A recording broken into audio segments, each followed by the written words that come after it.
এই যে সুন্দরী, একা দাঁড়িয়ে আছো কেন? আমার জন্য নাকি? হোয়াট? বিশ্বাস করো সুন্দরী, তোমার রাঙা চোখের মায়ায় পড়ে গেছি, তোমার মায়াবী চেহারার প্রেমে পড়ে গেছি। আপনি কি পাগল? ছিলাম না সুন্দরী, এইমাত্র হলাম তোমাকে দেখার পর। রাস্তাঘাটে মেয়ে দেখলে ইফটিজিং করতে ইচ্ছে করে না? কি করবো বলো সুন্দরী, পুরনো অভ্যাস ছাড়তেই পারি না। তবে বিশ্বাস করো সুন্দরী, তোমার মতো রূপবতী আমার জীবনে যদি আগে দেখতাম, অনেক আগেই প্রেমিক হয়ে যেতাম। প্রেমিক হয়ে যেতেন? সত্যি প্রেমিক হয়ে যেতাম। তো এর আগে কতজনকে দেখে আপনার প্রেমিক হওয়ার ইচ্ছে জেগেছে বলবেন প্লিজ? বিশ্বাস করো সুন্দরী, এর আগে এমন কাউকে দেখে প্রেমিক হতে ইচ্ছা করেনি। মেয়েটি আগ্রহের সাথে কথা বলছে, পতে গেছে মনে হচ্ছে। তাই বুঝি? বিশ্বাস করো, তোমাকে দেখে আমার বুকের মধ্যে হার্টবিট বেড়ে গিয়েছে। হারামি, তোর ঢপ বন্ধ করবি? চল, দেরি হয়ে যাচ্ছে। আমি পিছনে ফিরে শামীমের দিকে রাগী চোখে তাকালাম। আমি আবার মেয়েটির দিকে তাকিয়ে দেখি মেয়েটি মিটমিট করে হাসছে। আসলে বন্ধু তো দুষ্টামি করে, বোঝনি তো। খুবই ভালো মতো বুঝেছি। তবে বিশ্বাস করো, তোমাকে দেখার পর আমার কেন যেন আজ প্রেমিক হতে ইচ্ছা করছে। তাই প্রেমিক হবেন? আচ্ছা বলুন তো, প্রেমিক বলতে আপনি কি বোঝেন? প্রেমিক বলতে কি বুঝি? বলুন। না মানে, বিষয়টা ভাবুক বিষয়, তবে আমার কাছে খুবই ইজি। আমার ভালোবাসা সম্পর্কে অনেক ভালো জ্ঞান আছে। ও মা, তাই? তাহলে বলুন, প্রেমিক প্রেমিকা বলতে আপনি কি বোঝেন? প্রেমিক হলো ছেলেরা, এদের কাজ সুন্দরী মেয়ে পটানো, না পটলে পিছনে লেগে থাকা। কিন্তু আমারও পিছনে লেগে থাকতে হবে না, কারণ তুমি পটে গেছো। আমার কথা শুনে মেয়েটি সোনালি হাসি দিয়ে উঠল।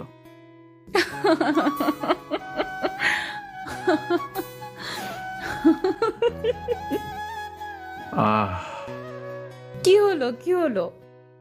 তোমার সোনালি হাসি দেখে বুকের ভেতর কেমন জানি করে উঠল। ও মা, তাই? হ্যাঁ সুন্দরী। মেয়েটি এবার কেমন জানি সিরিয়াস হয়ে বলল। আমাকে যে এসে বিরক্ত করতেছেন, জানেন আমি কে? আমি আপনার কি অবস্থা করতে পারি জানেন? আমার কাছে আপনি হলেন আমার প্রেমিকা, যার প্রেমে একটু আগেই পড়েছি আমি। এর থেকে আর কি চিনবো বলো সুন্দরী?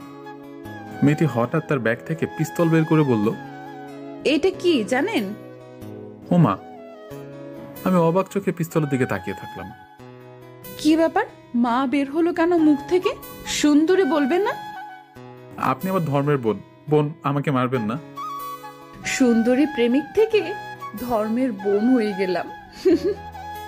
আমার ভুল হয়ে গিয়েছে বোন, আর কখনো রাস্তাঘাটে মেয়েদের দেখলে ইফটিজিং করব না। তার আর সুযোগ পেলে তো এখনই আপনাকে আমি ওপারে পাঠিয়ে দেব। না না প্লিজ, মারবেন না আমাকে। যদি মারেন তাহলে তাহলে কি? আমি পুলিশকে বলে দিব আপনি আমাকে খুন করেছেন। বেঁচে থাকলে তো বলবা চান্দু। আর আমি কে জানো? না, আপনি কে? বাহ, এখন তো চেনো না, তখন কি যেন বললে? ভুল হয়ে গিয়েছে আমার, বলুন প্লিজ আপনি কে? আমি হলাম ডিবি পুলিশ, মলি চৌধুরী মিষ্টি। ম্যাডাম ম্যাডাম, জীবনে আর এমন করব না, মাফ করে দিন প্লিজ। ওকে, ক্ষমা করে দিতে পারি, তবে কথা দিতে হবে আজকের পর থেকে মেয়েদেরকে আর বিরক্ত করা যাবে না। এই জন্মে আর না। ওকে, যান এখান থেকে। আমাকে আর পাইকে সঙ্গে সঙ্গে ওখান থেকে পালালাম। জন্মে শিক্ষা হয়েছে, বড় বাচ্চা বেঁচে গেছি। এরপর আর কখনো মেয়ে দেখলেই কথা বলতে যাব না। এসব বলতে বলতে আমি চলে আসলাম, কিন্তু আমি চলে আসার পর মেয়েটি, হাইরে পিস্তল, নকল আর আসল দেখতে দুটোই এক। শতবার আমাকে সেভ করলি ইফটিজার। মেয়েটি পিস্তলের দিকে তাকিয়ে এসব বলছিল, মানে পিস্তলটি নকল ছিল। পুরো বলদা হয়ে গেলাম। চাকরি ইন্টারভিউ দিতে বের হয়েছিলাম, রাস্তায় সুন্দরী মেয়েটিকে দেখে কথা বলতে গেলাম। কি হলো তারপর তো সবই দেখলেন। চাকরি চাকরি চাকরি, ভাইরে ভাই, বর্তমান বাংলাদেশে চাকরি খোঁজা মানে প্রশান্ত মহাসাগরে গহীন সোনা খোঁজার মতো। তাই আমি 2 বছর আগে মাস্টার্স পাস করে হাতে সার্টিফিকেট নিয়ে চাকরি খুঁজছি। কিছুদিন আগে একটি চাকরির পরীক্ষা দিয়ে ভাইবা পরীক্ষার জন্য ডাক পেয়েছি। এই নিয়ে কতবার যে ভাইবা পরীক্ষার জন্য ডাক পেয়েছি তা হিসাব করে শেষ করা যাবে না। মানে ভাই, সববারই ভাইবা পরীক্ষায় গিয়ে ফেল করে যাই। ওই একটাই কারণ, ওটি দাও আর চাকরি নাও। পুরো কপাল, ওটি নেই, তাই আমার কপালে চাকরিও নেই। কিন্তু নিরাশার মধ্যেও কিছু আশার আলো দেখার জন্য এখনো চাতক পাখির মতো চাকরি খুঁজে যাচ্ছি। রোজকার মতো আজও ভাইবা দিবার জন্য বের হলাম রুম থেকে। চাকরি হবে না জেনেও একটু আশার আলোর জন্য যাচ্ছি। বাড়ি আমার গ্রামে। ঢাকা এসেছি চাকরি খুঁজে, থাকি মামার বাসায়। মামার টাকাতেই চলছি ঢাকা শহরে। আমি একা চাকরি খুঁজছি না, সাথে বন্ধু শামীমও আছে। দুজনই মামার বাসায় থাকি। যাই হোক, আমি আর ইয়াসিন ভাইবা দেবার জন্য অফিসে গেলাম। প্রথমে ইয়াসিন গেল, তারপর আমি গেলাম। তারা বলল আপনারা যান, আমরা জানাবো। আমাদের বোঝা হয়ে গেল তারা জানাবে আমাদের মরার পর। আমরা অফিস থেকে বের হয়ে আসলাম। বন্ধু, চাকরি তো হবে না। তা শিওর হবে না। চল সিঙ্গারা পুরি খেয়ে বাসার দিকে যাই। চল। আমার ফোনে গ্রাম থেকে ফোন আসলো, মা কল দিয়েছে। শামীম তুই যা, আমি আসছি। ওকে। শামীম যাবার পর আমি কলটা ধরলাম। হ্যালো মা। হ্যালো বাবা, কেমন আছিস তুই? মা ভালো, তোমরা কেমন আছো? বাবা ভালো। মা খাবার খাইছো? বাবা খেয়েছিস তুই? মা খাইছি। তো বাবা, তোর চাকরির কি হলো? না মা, হয় নাই। বাবা, তোর বাবা আর পারছে না, তুই কিছু কর বাবা।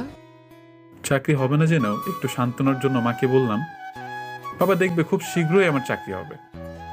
কিছু একটা কর বাবা, তোকে এত দূর অনেক কষ্ট করে তোর বাবা পড়িয়েছে, কিন্তু তোর বাবা আর পেরে ওঠে না বাবা। তুমি চিন্তা করো না মা। বাবা সাবধানে থাকিস, আজ রাখছি। আচ্ছা মা। মা ফোন রাখার পর কি করব বুঝতে পারছি না, কারণ মা চায় চাকরি, কিন্তু মা তো জানে না বর্তমানে টাকা ছাড়া চাকরি হয় না। মেধার কোনো দাম নেই বর্তমান যুগে। চাকরি আমাদের মতো গরিব ঘরের ছেলেদের জন্য না। যাই হোক, সবকিছু মনে চেপে রেখে স্বামীর সাথে ফুটপাত দিয়ে হেঁটে হেঁটে বাসার দিকে যেতে লাগলাম। মনে একটাই চিন্তা, চাকরি করতে হবে, কিন্তু কোথায় পাবো চাকরি? চাকরি নামের বস্তুটা কি আমাদের মতো গরিব ঘরের ছেলেদের হাতে ধরা দিবে? যাই হোক, হাঁটতে আর ভালো লাগছিল না, তাই শামীমকে বললাম, বন্ধু এবার একটা রিক্সা ডাক দে, আর হাঁটতে ভালো লাগছে না। আচ্ছা। ইয়াসিন একটি রিক্সা নিল। দুজনে রিক্সা নিয়ে যাচ্ছিলাম, কিন্তু হঠাৎ খুব দ্রুত একটি প্রাইভেট কার আমাদের রিক্সাকে পাশ থেকে ধাক্কা মারে। আমাদের রিক্সাটা উল্টিয়ে যায়। প্রাইভেট কার ধাক্কা মেরে দ্রুত বের হয়ে যায়, আর আমাদের রিক্সা রাস্তায় উল্টে পড়ে যায়। আমাদের তেমন কোনো ক্ষতি হয়নি, এই হাত পা ছুলে গেছে, কিন্তু আমার বাম হাতে একটু ক্ষত হয়ে ব্লাড পড়ছিল তখন, তাই হাসপাতালে যেতে হলো। হাসপাতালে আমরা ইমার্জেন্সিতে গেলাম, একটি ব্যান্ডেজ করলেই হবে। আমাদেরকে বসতে বললো। তারপর দুজন নার্স আসলো, কিন্তু নার্সগুলোকে দেখে আমরা দুজনই হা করে তাকিয়ে আছি। নার্সের দুজনের মধ্যে একজন সকালের মেয়েটি ছিল, মানে ডিবি পুলিশ। ওই মেয়েটি আমাকে এসে বলল, দেখি কোথায় কাটছে আপনার। আমি তো রাগী চোখে মেয়ের দিকে তাকিয়ে আছি। কি ধাপ্পা বাজছে বাবা, আমাকে পুরো পাগল সাজিয়ে দিয়েছে। তারপর যখন মেয়েটি আমার দিকে তাকালো, আপনি? ডিবি পুলিশ ম্যাডাম, আমি। মেয়েটির সাথে অন্য নার্সটি বলল, কে রে, তোরে ডিপি পুলিশ বলে কেন? চুপ থাক, তোকে সব পরে বলবো। এই বলে মেয়েটি কেটে পড়ছিল। তখন আমি বললাম, এই যে কোথায় যাচ্ছেন ব্যান্ডেজ না করে? এই তো করছি। তারপর মেয়েটি আমার সামনে এসে আমার বাম হাত দেখতে লাগলো। আমি চুপ করেই ছিলাম। মেয়েটি যথেষ্ট সুন্দরী, তার সৌন্দর্যে মুগ্ধ হয়ে তাকে দেখছি। আমি তখন চুপি চুপি বলে উঠলাম, কি অপরূপ সৌন্দর্য তোমার, তোমার সৌন্দর্যে আমার রাগ মাটি হয়ে গিয়েছে। কথাটি শুনে মেয়েটি আমার দিকে তাকিয়ে রাগী কণ্ঠে চাপা গলায় বলল, এরকম ফালতু লোকের সাথে এরকম দুর্ঘটনা হওয়াই উচিত। আহ, রাগলেও কত সুন্দর লাগে দেখতে, ইস। আপনাকে তো আমি। এই বলে মেয়েটি অনেকটা ডেটল তুলায় জমিয়ে আমার কাটা স্থানে চেপে ধরল। উফ, পুড়ছে। ইচ্ছে করে এমনটা করলো নার্স। পুড়ছে আমার, কিন্তু সে ছাড়ছে না। রাগী চোখে তাকিয়ে আছে আর বলল, দেখো কেমন মজাটা। পুড়ছে, ছাড়ুন প্লিজ। নার্সের সাথে ফাজলামি করার মজাটা দেখুন এবার। উফ, ছাড়ুন প্লিজ। চিল্লান কেন? কাটা জায়গায় স্যাভলন না লাগালে হবে না তো? আপনি তো ইচ্ছে করে আমাকে কষ্ট দিচ্ছেন। কে শোনে কার কথা? নার্স আমার কথা না শুনে আমার কাটা স্থানে কষ্ট দিচ্ছিল। অবশেষে যখন ছাড়লো, বাঁচলাম। আমাকে ছাড়ার পরে মেয়েটি আমার সামনে ঝুঁকে বলল, এরপর যদি আর কখনো আমার আশেপাশে দেখি তাহলে এর থেকে বড় কষ্ট দেব। মেয়েটির আঙুল নাড়ালো, মাথার চুলগুলো আমার সামনে লাফালাফি করছিল। সবকিছু মিলে অসম্ভব সুন্দর একটি মুহূর্ত তৈরি হয়ে গিয়েছিল আমার জন্য। তোমার সৌন্দর্য এক নজর দেখার জন্য তোমার পক্ষ থেকে আসা সব কষ্টই আমি সহ্য করে নিতে পারবো সুন্দরী। ধুর! বিরক্ত হয়ে মেয়েটি আমার হাতে ব্যান্ডেজ করতে লাগলো। আমি মিষ্টির দিকে তাকিয়ে বললাম, একবার এই চোখের দিকে তাকাও সুন্দরী। কোনো কথা না বলে রাগী ভাব নিয়ে কাজ করতে লাগলো। সুন্দরী, তোমার নামটা কি জানো? মনে পড়ছে না। মিষ্টি চুপ করে আছে। আমি বললাম, ও হ্যাঁ মনে পড়েছে, মিষ্টি চৌধুরী। চুপ করবেন আপনি? ওকে চুপ। তারপর মিষ্টি মেয়েটি রাগী ভাব নিয়ে আমার হাতে ব্যান্ডেজ করলো। ব্যান্ডেজ করা শেষে চলে যাচ্ছিল। তখন আমি বললাম, আয় সুন্দরী শুনুন। কি আবার? না মানে কখন কিভাবে ওষুধ খাবো আর ব্যান্ডেজটা কবে খুলবো এগুলো জানার জন্য যদি তোমার নাম্বারটা দিতে। ও হ্যালো, আপনার হাত ভাঙেনি আর অনেক বড় ক্ষতি হয়নি যে ওষুধ খেতে হবে, মানে নাম্বার নেবার ধান্দা নাকি? তাহলে কবে ব্যান্ডেজ খুলতে আপনার কাছে আসবো সেটি তো বলবেন। এই দেখুন, বেশি বাড়াবাড়ি করতেছেন কিন্তু। এই ব্যান্ডেজের জন্য আবার আসবেন মানে? আরে তা না, আমার মা বলেছে কোনো কিছুকে ছোট করে দেখা উচিত না। আপনি আসলেই বেয়াদব। এই বলে মিষ্টি রাগী ভাব নিয়ে চলে যাচ্ছিল। আমি বললাম, আমি কিন্তু আসবো ব্যান্ডেজ খোলার জন্য। এই বলে আমি হাসতে লাগলাম। তোর কি সব জায়গায় লুচ্চামি করতে হবে? বন্ধু, জীবনে অনেক লুচ্চামি করেছি, কিন্তু এই নার্সকে দেখার পর থেকে খুব ভালোবাসতে ইচ্ছা করছে রে। হারামি, তোকে আবার সামনে পেলে পিটাবো। ভাই, নার্সের নরম হাতে উফ কি যে শান্তি লাগবে। দুজনে হেসে উঠলাম। আমরা হাসপাতাল থেকে বের হয়ে আসলাম। তারপর সোজা মামার বাসায় আসলাম। দুপুরে বাসায় এসে রুমে ঢুকলাম। কিরে, চাকরির কি খবর? জানি না মামা, ভাইবা তো দিয়ে আসলাম, চাকরি হবে নাকি জানি না। দ্রুত কিছু একটা কর ভাগ্নে। তোর মা ফোন দিছিল, তাদের অবস্থা খারাপ, তোর বাবা অসুস্থ, তোকে এখন সংসারের হাল ধরতে হবে। মামা। মন খারাপ করিস না মামা, জানি চাকরি এত সহজ বিষয় না, চিন্তা করিস না, কোনো না কোনো ব্যবস্থা করে দিবে। মামা। যাও, দুজনে ফ্রেশ হয়ে খাবার খেয়ে নাও। আচ্ছা মামা। তারপর দুজনে ফ্রেশ হয়ে খাবার খেয়ে একটা ঘুম দিলাম। ঘুম থেকে উঠে বিকালের টাইমে একটু ঘোরাঘুরি করলাম, কিন্তু সন্ধ্যার পর তখন দেখলাম আমাদের দিকে একটি রিক্সা আসছিল। রিক্সায় ছিল হাসপাতালের নার্সটি। বন্ধু দেখ, সেই মেয়েটি হ্যাঁ, কিন্তু এদিকে কেন? হয়তো এদিকেই থাকে। হতে পারে। মেয়েটিও আমাদেরকে দেখেছে, কিন্তু কেন জানি অবাক চোখে আমাদের দিকে তাকিয়ে আছে। রিক্সাটা আমাদেরকে ওভারটেক করে চলে গেল, কিন্তু রিক্সাটা আমাদের গলির সামনে গিয়ে দাঁড়ালো, তাই আমরাও দাঁড়ালাম। কিরে, দাঁড়ালি কেন? দেখ, নার্সের রিক্সাটা আমাদের গলির সামনে দাঁড়িয়ে আছে, চল যাই একটু কথা বলি। হারামি, তাও তোর লুচ্চামি করতে হবে? আরে তা না, দেখবো মেয়েটির বাসা কোথায়।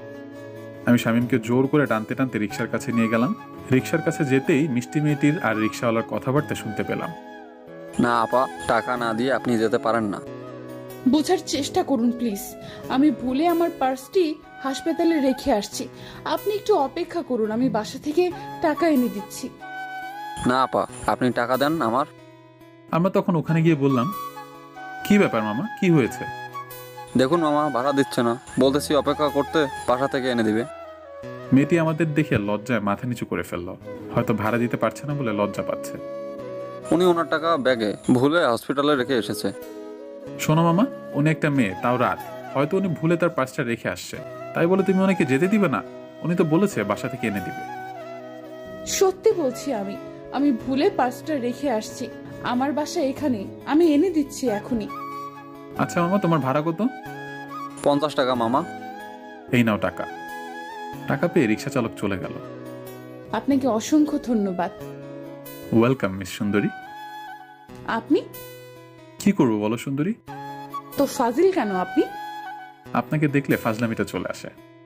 ধুর। আচ্ছা শোনেন, হেল্পের জন্য ধন্যবাদ, টাকাটা আমি আপনাকে পরে দিয়ে দেব। টাকা লাগবে না, তবে যদি আপনি প্রতিদিন 1 টাকা করে 50 দিনে 50 টাকা শোধ করেন তাহলে আমি নিব। কেন? তা হবে কেন? কারণ এভাবে টাকাটা নিলে 50 দিন আপনাকে দেখতে আর কথা বলতে পারবো। আপনি না একটা ধ্যাৎ। নার্স রেগে চলে যাচ্ছিল। এই যে ম্যাডাম, বাসার নাম্বারটা বলে যান, টাকা নিতে আসবো নি। জি না, কোনো দরকার নেই, আমি নিজ দায়িত্বে আপনাকে খুঁজে টাকাটা দিয়ে আসবো। উফ, তোমার মতো সুন্দরী মেয়ে আমাকে খুঁজবে, ভাবতে অদ্ভুত একটা অনুভব পাচ্ছি। আজও মেয়েটি দ্রুত চলে গেল। মেয়েটি চলে যাওয়ার পর খাবার খেয়ে গ্রামে বাবা মার সাথে কথা বললাম। কথা বলা শেষে কি করব, ঘুম আসবে না, তাই রোজকার মতো আজকেও পার্সোনাল ডায়েরিটা হাতে নিলাম। কলম ডায়েরি নিয়ে ছাদে চলে আসলাম। প্রতিদিন ছাদে এসে আমার ডায়েরিতে কবিতা লিখি। ছন্দের তালে ভালোবাসার কবিতা লিখতে ভালো লাগে। কিন্তু ছাদে আসার পর আজ কেন যেন কবিতা লিখতে ভালো লাগছিল না। আজ মনটা কেন জানি সেই নার্সকে নিয়ে লিখতে বলছে। তাই আজ সারাদিন যা ঘটলো মেয়েটির সাথে সেগুলোই লিখতে লাগলাম ছাদে, গুটি গুটি হাঁটি হাঁটি করে। কিন্তু মেয়েটিকে নিয়ে লেখার সময় আমার নিজের লেখা কিছু কথা মনে পড়ে গেল, যাহা আমার ডায়েরিতেই লেখা রয়েছে। আমি মরিয়া হয়ে সেই পেজটার সন্ধান করতে লাগলাম। কিছুক্ষণ খোঁজার পর পেয়েও গেলাম। কবিতাটি দেখার পর আজ কেন জানি পড়তে খুব ইচ্ছা করছিল, তাই আমি মৃদু কণ্ঠে কবিতা পড়তে লাগলাম। একদা দেখিছি তোমায় এক প্রভাতে, আবার যখন দেখা হবে খানিক যদি থমকে যাই, বেলি ফুলের গন্ধে কোথাও একটুখানি চমকে যাই, তাকিও তখন চোখ, হাসি মুখে বুকের ভেতর কে কেঁপে যায় শোকে। আমার পড়াটা শেষ হওয়া মাত্রই পিছন থেকে একটি কণ্ঠ ভেসে আসলো। বাহ, চমৎকার। আমি পিছন ফিরে তাকিয়ে যা দেখলাম, দেখার সঙ্গে সঙ্গে মাথা ঘুরে অজ্ঞান হয়ে পড়ে গেলাম। যখন আমার জ্ঞান ফিরল, আমি চোখ খুলে দেখি আপনি ঠিক আছেন তো? আমি মিষ্টির কোলে মাথা রেখে শুয়ে আছি। কিন্তু মিষ্টি এখানে আসলো কোথা থেকে? আমি জিজ্ঞাসা করলাম, আপনি এখানে? আগে বলুন, আপনি এখানে অজ্ঞান হয়ে পড়েছিলেন কেন? আপনি কি পড়ি? পড়ি মানে? মানে আমি ছাদে ঘোরাঘুরি করছিলাম, হঠাৎ পিছনে কারো কণ্ঠ শুনে তাকিয়ে দেখি সাদা পাখনা যুক্ত একটি মেয়ে দাঁড়িয়ে আছে। তারপর আমার আর কিছু মনে নেই। মানে আপনি পড়ি দেখে অজ্ঞান হয়েছেন? হ্যাঁ। কিন্তু পড়ি দেখে অজ্ঞান হবার কি আছে? আরে আপনি জানেন না, পরীরা অনেক শক্তিশালী হয়, যদি আমার কোনো ক্ষতি করতো তাই ভয় পেয়েছি। কই, কোনো ক্ষতি তো আপনাকে করেনি, মনে হয় ভালো পড়ি। হতে পারে। তাই পড়ি দেখে ভয় পাবেন? পড়িরা ভালো হয়। আপনি জানেন কিভাবে পরীরা ভালো হয়? আর আপনি এখানে আসলেন কিভাবে? আমি পরিদের সম্পর্কে সব জানি, কারণ আমি ওই নার্স না। মানে কি? শান্ত হন, শুনুন। আমি এই পথ দিয়ে যাচ্ছিলাম, কিন্তু আপনার চমৎকার ছন্দের তালে ভালোবাসার বাক্যগুলো থামতে হলো। তারপর যখন আপনার সাথে কথা বলার জন্য আসলাম, কিন্তু আপনি তো আমাকে দেখেই অজ্ঞান হয়ে পড়ে গেলেন। এখান দিয়ে যাচ্ছিলেন মানে? প্লিজ ভয় পাবেন না, আমি মিষ্টি না। মানে আপনি যেই নার্সকে ভালোবাসেন সেই মেয়ে আমি না। আমি হলাম ভিন গ্রহের প্রাণী, মানে আপনারা যাকে বলেন পরী। আপনি মজা করছেন? না, মজা করতেইছি না। আমি প্রথমে আমার রূপে আপনার সামনে আসলাম, কিন্তু আপনি অজ্ঞান হয়ে গেলেন। তাই আপনি যাকে নিয়ে লেখালেখি করতেছিলেন তার রূপ ধারণ করে আসলাম, যাতে আপনি ভয় না পান। মানে আপনি পড়ি? আমি ভয় ভয়ে পিছু যেতে লাগলাম। আরে আবার ভয় পাচ্ছেন কেন? আমি আপনার কোনো ক্ষতি করব না, ভয় পাবেন না প্লিজ। আমি বিশ্বাস করি না আপনি পড়ি। আচ্ছা, কি করলে বিশ্বাস করবেন? আপনি পড়ি হন, তারপর বিশ্বাস করব। আচ্ছা হচ্ছি, কিন্তু আপনি আবার অজ্ঞান হবেন না তো? না না, হব না, আপনি পড়ি হন। ওকে, হচ্ছি। মেয়েটি এ বলার সাথে সাথে মেয়েটি তার কপালে তার ডান হাত রাখলো, আর সঙ্গে সঙ্গে একটি আলোর বিকিরণ বয়ে গেল আমার সামনে। আলোর বিকিরণ শেষ হবার পর আমি স্পষ্ট দেখতে পেলাম আমার সামনে দুইটি ডানা নিয়ে দাঁড়িয়ে আছে একটি পরী। মেয়েটির ডানার মতোই মেয়েটির হাত পা দুধের মতো সাদা। মেয়েটির মাথায় একটি জ্বলন্ত আলো জল করছে। এগুলো দেখে আমার মাথা ভো ভো করে ঘুরতে লাগলো। এখন বিশ্বাস করলেন তো? এ এক অদ্ভুত চিকন কণ্ঠ, যা বারবার শুনতে ইচ্ছা করে। আমি এখন ভয় আর দাঁড়িয়ে থাকতে না পেরে আমি প্রচন্ড জোরে এক চিৎকার দিয়ে অবাক হয়ে অজ্ঞান হয়ে পড়ে গেলাম। মামা গো! আমার চিৎকার শুনে মামা, শামীম, বাড়িওয়ালা সহ সকলেই ছাদে আসতে লাগলো। আর পরীটা আমাকে আবার অজ্ঞান হয়ে দেখে সেখানে আর না থেকে সে চলে গেল। এদিকে আমার চিৎকার শুনে সকলে ছাদে এসে দেখে আমি অজ্ঞান হয়ে পড়ে আছি। কি হয়েছে তোর? মনে হয় অজ্ঞান হয়ে পড়ে গেছে, মুখে পানি ছিটাও। শামিম, পানি নিয়ে আয়। তারপর আমার মুখে পানি মারার পর আমার জ্ঞান ফেরে। কি মামা, কি হয়েছে? অজ্ঞান হয়েছিলে কিভাবে? আমি চোখটা মেলে ছাদের দরজার দিকে তাকালাম। ছাদের দরজার কাছে আমি সেই নার্সকে আবার দেখতে পেয়ে আমার চোখ বড় বড় করে ফেললাম। নার্সটিও আমার দিকে কেমন করে যেন তাকালো। আমি আমার আঙুল দরজার কাছে দাঁড়িয়ে থাকা নার্সের দিকে দিয়ে বললাম, মামা পড়ি। সকালে দরজার দিকে তাকালো। মামা, উনি মানুষ না, উনি পড়ি, মানুষ সেজে আছে। নার্স মেয়েটি এগুলো শুনে বোকার মতো হা করে তাকিয়ে আছে আমার দিকে। আরে ও তো মিষ্টি, বাড়িওয়ালার মেয়ে। বাড়িওয়ালার মেয়ে?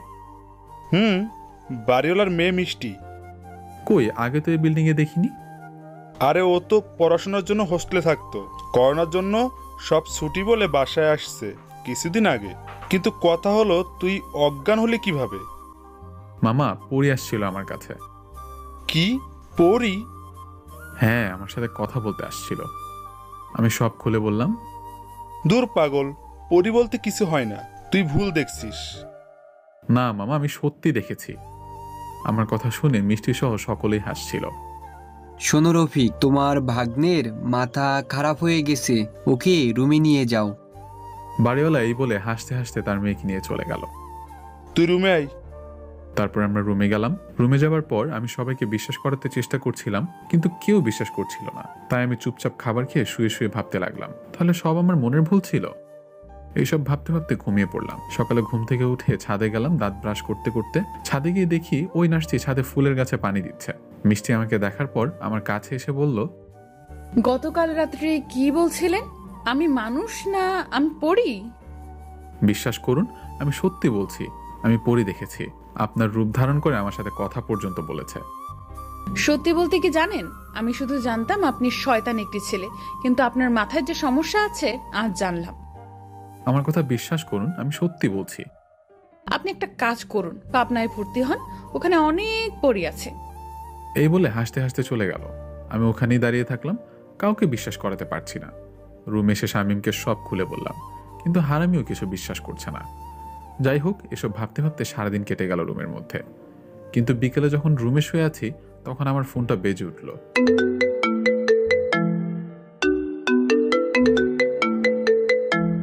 কলটা রিসিভ করলাম। হ্যালো, আসসালামু আলাইকুম। ওয়ালাইকুম আসসালাম। আপনি কি মিস্টার শুভ বলতেছেন? জি, আপনি কে? আমি মুসাফির। আপনি যে অফিসে গত পরশু ভাইবা দিয়ে আসলেন, সেই অফিসের কর্মকর্তা। তার মানে কি আমার চাকরিটা হয়ে গেল? জি স্যার, বলুন। আপনার চাকরিটা হয়ে গিয়েছে, আপনাকে অভিনন্দন। আমি খুশিতে দিশেহারা হয়ে, স্যার সত্যি বলছেন স্যার? জি সত্যি। আপনি আগামী শনিবার অফিসে চলে আসবেন। আর কি স্যার? আরে বোঝেন না কি বলতে চাচ্ছি? কথাটি শুনে নিমিষে আমার খুশি মাটিতে মিশে গেল। এমনটা কয়জনের সাথে হয়েছে? গল্পপ্রেমিকরা আমাদেরকে জানাতে ভুলবেন না। জি, বুঝে গিয়েছি। কত বলুন? বেশি না, 5 হলেই হয়ে যাবে। আচ্ছা, ভালো থাকবেন। আমি এই বলে কলটা কেটে দিলাম। শালার চাকরির কিছু না বলি, আর ইন্টারভিউই দেব না, চাকরিও করব না। গ্রামে গিয়ে কৃষি কাজ করব। বর্তমানে মেধার কোনো দাম নেই, সব টাকার উপর চলে। সন্ধ্যা প্রায় লেগে গেছে। হাসির আলোর দেখার সাথে সাথে দুঃখের অন্ধকারে সব বিলীন হয়ে গেল। আর মনটা খারাপ ছিল, তাই সন্ধ্যায় চোখ বন্ধ করতেই কখন ঘুমিয়ে পড়েছি জানি না। খাবারের জন্য মামা ডাকেনি, কাল ভয় পেয়েছি বলে। এক ঘুমে রাত 10টা বেজে গিয়েছে, আমার ঘুম ভাঙেনি। কিন্তু আমার ঘুমের মধ্যে আমি দেখতে পেলাম আমার কাছে কালকে সেই পরীটা এসেছে। আমার সামনে এসে হাঁপিয়ে হাঁপিয়ে পরীটা বলছে, শুভ ওঠো, দ্রুত ওঠো। আমি চোখ খোলার চেষ্টা করলাম, কিন্তু পারলাম না। আমার মুখ দিয়ে কথাও বের হচ্ছিল না। এদিকে আমার স্বপ্নে আমাকে পরীটা ডেকে যাচ্ছিল। যখন আমি উঠছিলাম না, তখন পরীটা আমার শরীরে স্পর্শ করাতে আমি ঘুম থেকে উঠে সোজা বসে পড়ি। আর চোখ খুলে সামনে তাকিয়ে দেখি কালকের সেই পরী। আমি স্বপ্ন ভেবে চোখে আঙুল দিয়ে ডলছিলাম। স্বপ্ন না শুভ, এটা সত্যি। চলো আমার সাথে, দ্রুত চলো। পরীটার কণ্ঠ শুনে আমার পাশে শুয়ে থাকা শামীমকে ডাকতে যাব, তখন পরীটা বলে উঠল, তুমি ছাড়া আমাকে কেউ দেখতে পারবে না। আর আমি তোমার কাছে এসেছি কারণ তোমার ভালোবাসা মিষ্টিকে কিছু বকাটে ছেলেরা প্রাইভেট কারে তুলে নিয়ে যাচ্ছে। মানে? আমি সত্যি বলছি, মিষ্টি হাসপাতাল থেকে আজ একটু দেরিতে বের হয়েছে, আর তাই রাস্তায় কিছু বকাটে ছেলেরা ওকে তুলে নিয়ে গেছে। আপনি মিথ্যা বলছেন আমাকে আপনার সাথে নেবার জন্য। কি প্রমাণ আছে আপনি সত্যি বলছেন? জানি বিশ্বাস করবে না, তাহলে এই দেখো। এই বলে পরীটা তার অলৌকিক শক্তি ব্যবহার করে আমার সামনে দেখাতে লাগলো। আমি দেখলাম নার্সকে কিছু ছেলে গাড়ির মধ্যে জোর করে আটকে রেখেছে। মিষ্টির মুখ ওড়না দিয়ে বাঁধা। আমি তো তোমাকে সেটাই বোঝানোর চেষ্টা করতেছি সেই কখন থেকে। প্লিজ আমাকে ওর কাছে নিয়ে চলেন। আসো। তারপর পরী তার অলৌকিক শক্তি ব্যবহার করে সেখানে নিয়ে গেল। তুমি কিছু একটা করো। যদি আমি কিছু করতে পারতাম তাহলে কি তোমাকে ডাকতাম না?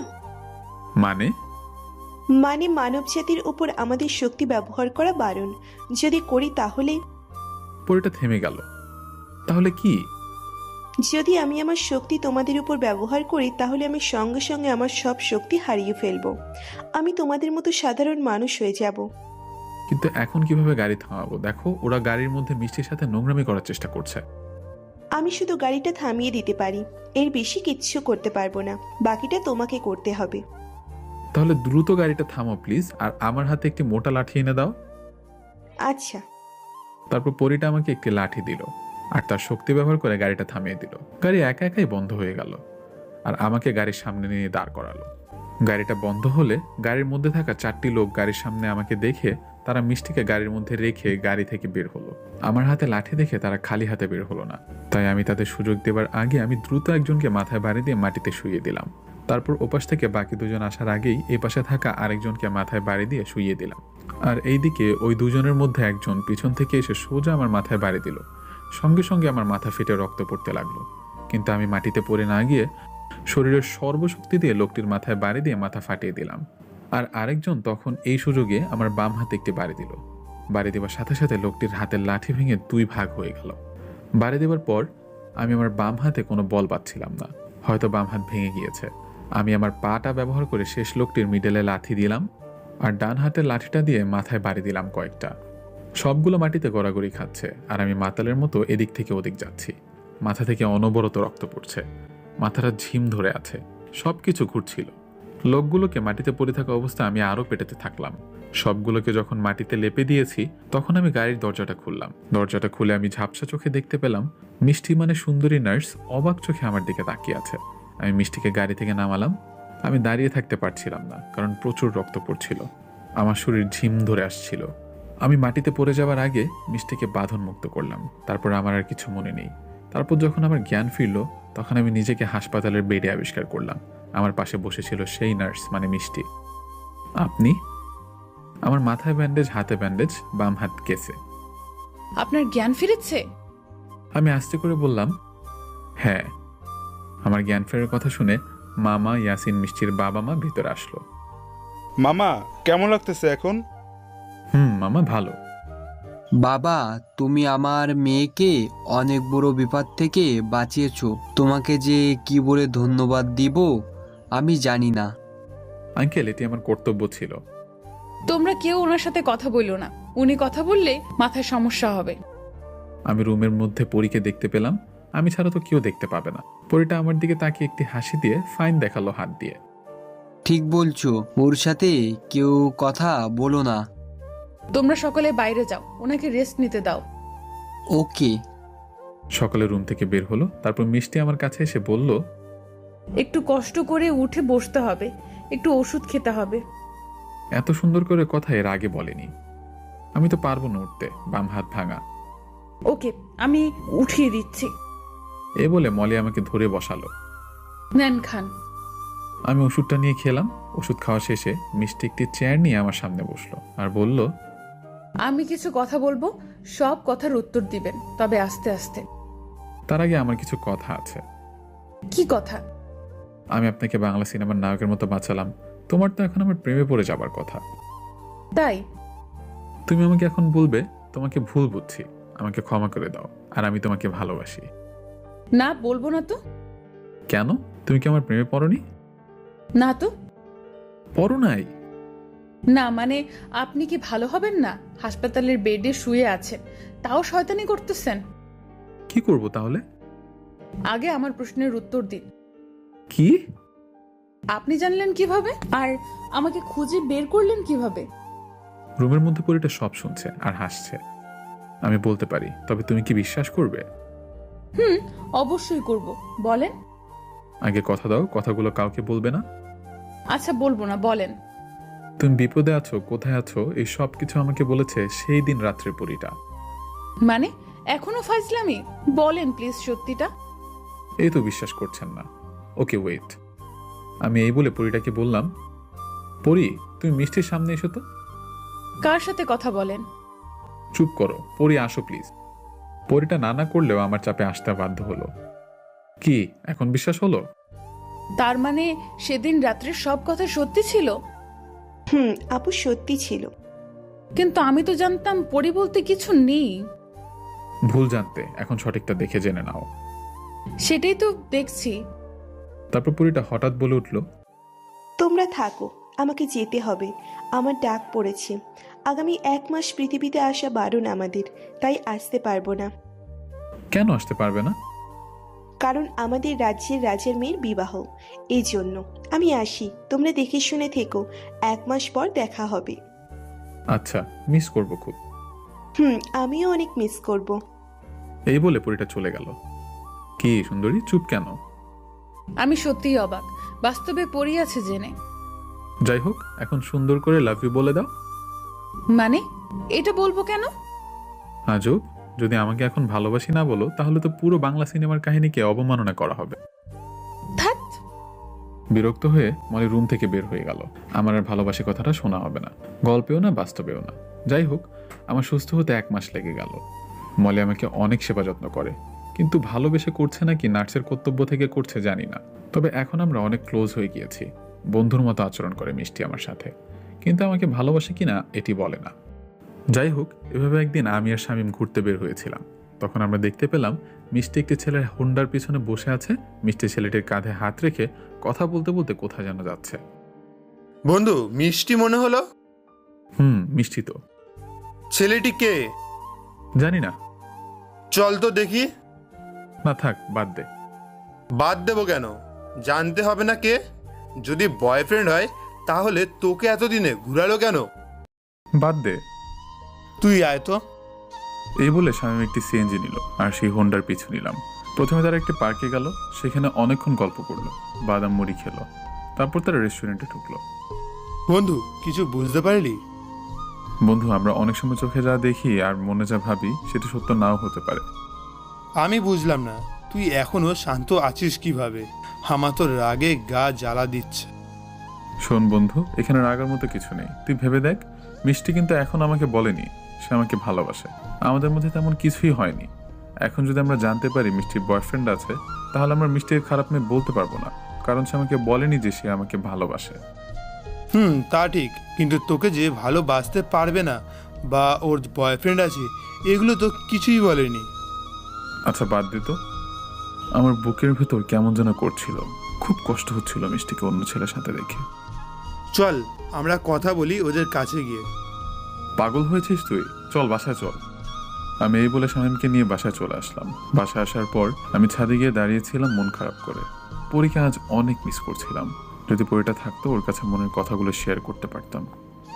এসব যখন ভাবছি তখন নিচে দেখলাম সেই ছেলেটি হোন্ডায় করে মিষ্টিকে বাসার সামনে নামিয়ে দিল। মিষ্টির হাতে ফুলের তোড়া ছিল। আমি চুপটি করে চাপা কষ্ট বুকে চেপে রেখে আকাশের দিকে তাকিয়েছিলাম। কিন্তু এদিকে মিষ্টি তাদের রুমে যাওয়ার আগে আমাদের রুমে কলিং বেল বাজালো। দরজা এসে শামীম খুলল। শামীম মিষ্টির হাতে ফুলের তোড়া দেখলো। কি খবর শামীম, কেমন আছো? ভালো। কি ব্যাপার, মন খারাপ নাকি? না, তেমন কিছু না। তো তোমার বন্ধু কোথায়? আমাকে খুঁজতে দেখে ইচ্ছা করে মিথ্যা বলল। ও তো বাসায় নেই, ও একটু বাইরে গেছে। ওহো আচ্ছা। হ্যাঁ, ভিতরে আসুন। না থাক, পরে এক সময় আসবো। তুমি তোমার বন্ধুকে বলো আমাকে কল দিতে।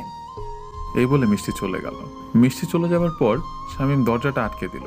আর এদিকে আমার মনে অনেক আজেবাজে কথা ঘুরপাক খাচ্ছিল। হয়তো মিষ্টির আপন মানুষ আছে বলেই আমাকে গ্রহণ করেনি, আবার নাও হতে পারে। তবে যদি আপন মানুষ থেকে থাকতো তাহলে মিষ্টি আমাকে বলতে পারতো। আমি এসব কথা ভাবতে ভাবতে রুমে এসে ঘুমিয়ে পড়লাম। পরের দিন আমার মাথায় সেলাই কাটার জন্য মিষ্টির কাছে যাবার কথা ছিল, কিন্তু আমি সেখানে যাইনি। তাই মামার কাছে সকালে বললাম, মামা। মামা বলো। মামা, আমার এক বন্ধু ডাক্তার। গতকাল রাত্রে সেই বন্ধুর সাথে আমার বিষয় নিয়ে কথা হয়েছে। ও বলল আমার কাছে আয়, আমি সেলাই খুলে দিব। ভালো কথা, যাবি? আচ্ছা, মিষ্টি যদি ফোন করে বলে দিও। আচ্ছা, তবে একটি কথা। কি মামা? তোর মামি আর তোর বোন আসতেছে গ্রাম থেকে? হ্যাঁ, ওদেরকে নিয়ে এখন ঢাকায় সেটেল হয়ে যাব। এ তো খুব ভালো। হ্যাঁ, আমি আসি আজ। এই বলে মামা তার কাজে চলে গেল। মামা যাবার পর, ওই তোর কোনো বন্ধু ডাক্তার? কেউ না। তাহলে মামাকে মিথ্যে বললি কেন? আমি মিষ্টির সামনে যেতে চাচ্ছি না। ও, এই ব্যাপার।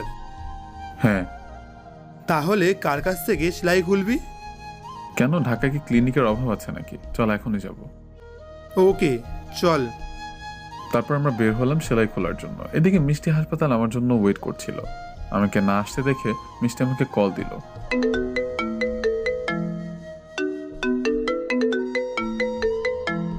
আমি কল এসে দেখে ফোনটা বন্ধ করে দেই। তারপর অনেকক্ষণ মিষ্টি আমাকে ফোন দিতে ট্রাই করলো, কিন্তু না পেয়ে মিষ্টি মামাকে কল দিল।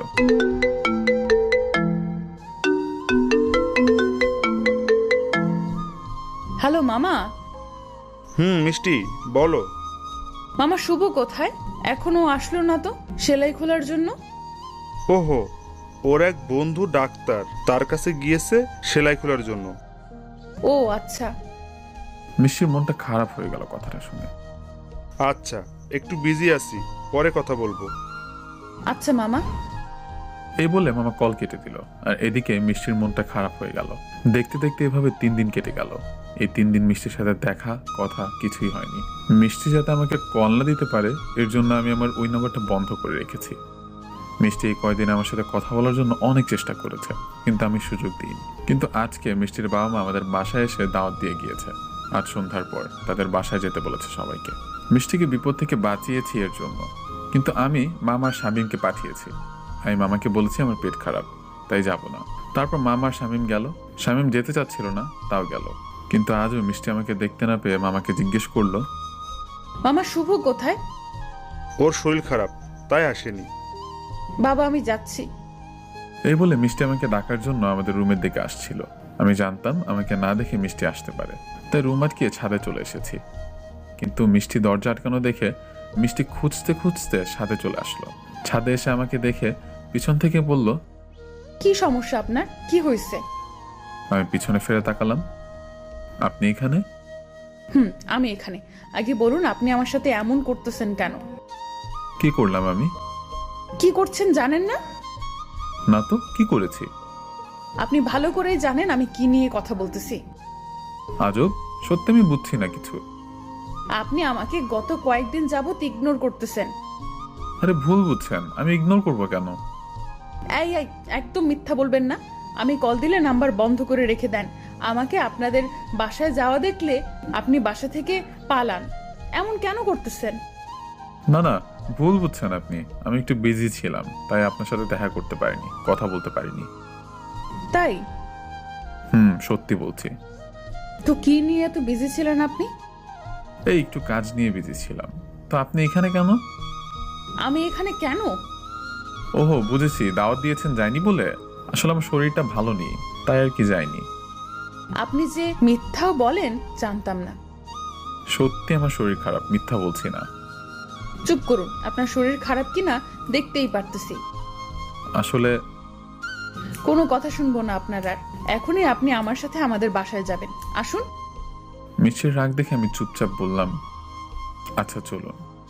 তারপর সোজা মিষ্টিদের বাসায় গেলাম। মিষ্টিদের বাসায় যাওয়ার পর তারপর আমি খাবার টেবিলে বসলাম, আর মিষ্টি আমার কাঁধের কাছে এসে দাঁড়ালো আর ইচ্ছা মতো খাবার প্লেটে দিতে লাগলো। আরে আরে করছেন কি? আমি এত খেতে পারবো না। তা বললে তো হবে না।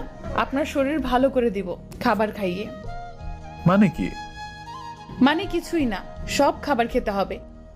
আমি আর কিছু বললাম না। মিষ্টির রাগ দেখে চুপচাপ খেতে লাগলাম। খাবার খাওয়া শেষে আমরা যখন চলে আসছিলাম তখন মিষ্টির সুযোগ বুঝে আমার কানের কাছে এসে বলল, নাম্বারটা যেন আজ থেকে খোলা পাই, না হলে খবর আছে। আমি কিছুই বললাম না। মিষ্টির দিকে একটু তাকিয়ে বের হয়ে আসলাম। আমার রুমে আসার পর আমি ভাবতে লাগলাম, মিষ্টি এমন করছে কেন? ও তো আমাকে ভালোবাসে না, তাহলে এমন করলো কেন? এসব ভাবতে ভাবতে মিষ্টির বলা কথাটা মনে পড়ে গেল। নাম্বার খোলা না পেলে আমার কপালে শনি আছে। তাই কিছু না ভেবে নাম্বারটা ফোনে ভরে অন করলাম। নাম্বারটা অন করার 1 মিনিটের মধ্যে 50টা SMS আসলো মিষ্টির নাম্বার থেকে। মিস কল অ্যালার্ট সার্ভিস চালু করা ছিল, তাই দেখতে পেলাম মিষ্টি আমাকে মোট 30 বার কল করেছে। আমি তো এগুলো দেখে পুরাই অবাক। মিষ্টি আমাকে কেন এত কল বা SMS দিবে? তাহলে কি মিষ্টিও আমাকে ভালোবাসে? যদি আমাকে ভালোবাসে তাহলে ওই ছেলেটিকে। তাহলে কি আমি মিষ্টিকে ভুল বুঝছি? আমার মাথায় কিছুই ঢুকছে না। আমি মনে মনে ঠিক করলাম, না, বিষয়টা নিয়ে মিষ্টির সাথে কথা বলতে হবে। আমার মন এখন বলছে হয়তো আমি মিষ্টিকে ভুল বুঝছি। এসব ভাবছিলাম বসে বসে, হঠাৎ ফোনটা বেজে উঠলো।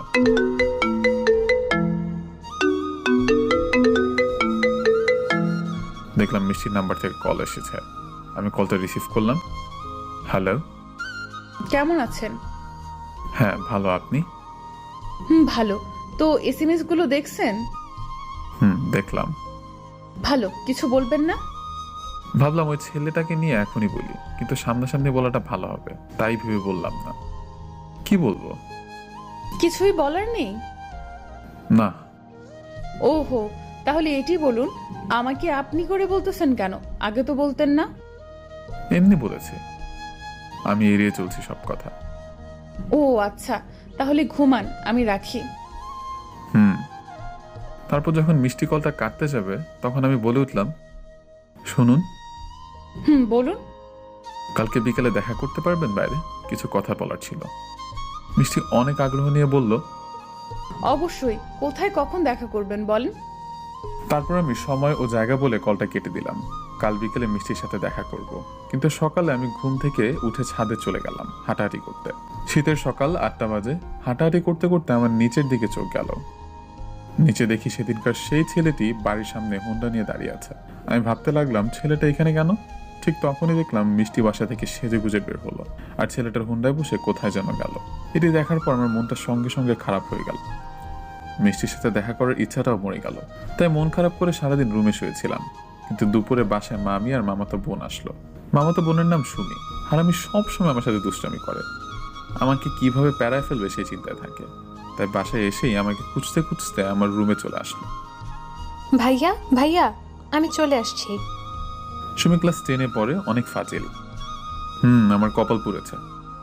তা তো পূর্বেই। শোন, বেশি কিছু বলবো না, বিকালে ঘুরতে নিয়ে যেতে হবে। এখন ট্রাভেল করে আসছি, ক্লান্ত অনেক, এখন বিশ্রাম নিব, বিকালে ঘুরতে যাব, ঠিক আছে? অনেক ঘন পেঁচাল পারে সুমি, জেনে রাখুন। ওকে নিয়ে যাব? আমি হ্যাঁ বলে দিলাম। না বললে আমাকে কি কি বিপদে ফেলবে কে জানে। এই তো গুড বয়, আমার সোনা ভাই। এই বলে হারামিটা একটি চুন্নি মার্কে হাসি দিয়ে চলে গেল। তারপর আর কি, বিকালে সুমিকে নিয়ে বের হলাম। আর এদিকে মিষ্টি হাসপাতাল থেকে বের হয়ে আমাকে কল দিয়েই যাচ্ছে। আমি ফোন ধরছিলাম না, পাশে সুমি ছিল বলে। যখন ফোনে মিষ্টি আমাকে পেল না তখন সে রিক্সা করে বাসার দিকে আসছিল। কিন্তু রাস্তায় মিষ্টি আমাকে আর সুমিকে রিক্সায় দেখে অবাক চোখে তাকিয়ে আছে। মামা মামা রিক্সা ঘুরান আর ওই রিক্সাটাকে ফলো করেন। মিষ্টি সঙ্গে সঙ্গে রিক্সা চালককে রিক্সা ঘুরাতে বলল। তারপর রিক্সা চালক রিক্সা ঘুরিয়ে আমার পিছু আসতে লাগলো। আর সুমিতা আমার সাথে দুষ্টুমি করছিল। এগুলো দেখে মিষ্টি রেগে আগুন হয়ে গেল। তাই বারবার কল দিচ্ছিল, আমি ধরছিলাম না। অবশেষে যখন আমরা একটি পার্কে গেলাম, পার্কে সুমি আর আমি ঘোরাঘুরি করছিলাম, তখন হঠাৎ মিষ্টি আমাদের সামনে চলে আসলো। আমি মিষ্টিকে দেখে হা করে তাকিয়ে আছি। এই আপনার বিকেলে দেখা করা? না মানে হয়েছে কি? চুপ, কোনো কথা বলবেন না। এই মেয়েটাকে? সুমি বুঝতে পারলো আমাদের মধ্যে কি সম্পর্ক। তাই সুমি আমাকে পচানোর জন্য বলল, সোনা, মেয়েটা কে গো? সুমি হঠাৎ আমার বাম হাত জড়িয়ে ধরে ঢং করে কথাটি বলল। এটি দেখে মিষ্টি আরো রেগে গেল। আমি কে? ওই আপনি বলবেন মেয়েটিকে? আমি কিছু বলার আগেই সুমি বলে উঠল, সোনা, বলে দাও তো, আমি তোমার গার্লফ্রেন্ড। আমি তো আজ শেষ। হোয়াট? গার্লফ্রেন্ড মানে? হ্যাঁ, আমি ওর গার্লফ্রেন্ড। কি গো, তুমি চুপ কেন? কিছু বলো। কি বলবে? বলার মতো কিছু আছে নাকি? যাই হোক, আপনার যে গার্লফ্রেন্ড আছে আমি জানতাম না। আমিও জানতাম না। কি জানতেন না? কিছু না। ভালো থাকবেন, জীবনে দুজনে হাসি খুশি থাকবেন, এই দোয়াই করি। বাই। মিষ্টি কথাগুলো বলে চলে যাচ্ছিল। তখন সুমি পিছন থেকে মিষ্টিকে ডাকতে যাবে, তখন আমি সুমিকে আটকালাম। কি ভাইয়া, আটকাচ্ছ কেন? চলে যাচ্ছে তো। যেতে দে। যেতে দেবো মানে? মেয়েটি যে তোমাকে ভুল বুঝছে, ভুলটা ভাঙাতে হবে না? না, আমি চাই ও আমাকে ভুল বুঝে দূরে চলে যাক। কেন চাও? কারণ ওর বয়ফ্রেন্ড আছে। কি বলো, ওই মেয়ের বয়ফ্রেন্ড আছে? হ্যাঁ আছে। ওর সাথে কোনো কিছু হওয়ার আগে বিষয়টা দেখে ফেলেছি, এতে সবার জন্য ভালো হয়েছে। না ভাইয়া, মেয়েটিকে দেখে মনে হচ্ছে না মেয়েটির বয়ফ্রেন্ড আছে। তুই ছোট মানুষ, তুই কিছু বুঝবি না, চল বাসায় চল। এই বলে সুমিকে নিয়ে বাসায় চলে আসলাম। আসার পথে সুমি বারবার বলছিল মেয়েটি আমাকে সত্যি অনেক ভালোবাসে। আমি ওর কথা শুনে হাসছিলাম শুধু। এইদিকে মিষ্টি মন খারাপ করে সোজা বাসায় চলে আসলো। আমার গার্লফ্রেন্ডটা ছেড়ে শোনার পর মিষ্টি রুমে গিয়ে কান্না করতে লাগলো। আর এদিকে আমরা বাসায় এসে রাত্রে খাবার খেয়ে রুমে শুয়ে পড়লাম। আমার মন একদম মানছিল না, তাই ডায়েরিটা নিয়ে হাঁটতে হাঁটতে ছাদে চলে গেলাম। কিন্তু ছাদে গিয়ে দেখি মিষ্টি আর সুমি সামনাসামনি। এদিকে আমাকে আবার ছাদে দেখে মিষ্টি অবাক হয়ে আমাকে বলল, ও এই ব্যাপার তো মিস্টার শুভ, এটি তো হোটেল না যে অনৈতিক কর্মকাণ্ড করবেন আপনার গার্লফ্রেন্ডকে নিয়ে এসে। আমি বুঝতে পারলাম মিষ্টি আমাকে কি মিন করে কথাগুলো বলল। কি যাতা বলছেন? যাতা না, ঠিকই বলছি। ছি, আপনি এত খারাপ। আরে আপু, তুমি আমাকে ভুল বুঝতেছো। কিসের ভুল? তোর লজ্জা করতেছে না বিয়ের আগে এসব করতে? তুমি এখনই আমাদের বাসা থেকে বের হয়ে যাবা, না হলে আমি বাবাকে ডাকতে বাধ্য হব। কি আজব! আরে আপু, উত্তেজিত হবেন না। আপনি যেমন ভাবতেছেন তেমন কিছুই না। ও আমার বয়ফ্রেন্ড না, আমার ভাইয়া। মানে? আমি ভাইয়ার মামাতো ছোট বোন সুমি। মানে তুমি আমার মামার মেয়ে? হ্যাঁ, ঠিক ধরেছেন। আমরা গ্রামে থাকি, ঢাকাতে আজকেই আসছি। তাহলে তখন কেন বললে ওর গার্লফ্রেন্ড? আপু, তখন তো আমি আপনার সাথে মজা করছি। আমি বুঝতে পারছিলাম আপনাদের দুজনের মধ্যে কিছু চলছে। মজা করার শেষে তো কিছুই বললে না। আরে আমি তো আপনাকে ডেকে সব বলতে চেয়েছিলাম, কিন্তু ভাইয়াই তো নিষেধ করেছিল, বলল বলিস না কিছু। ও আচ্ছা, ভাইয়া বারণ করেছে।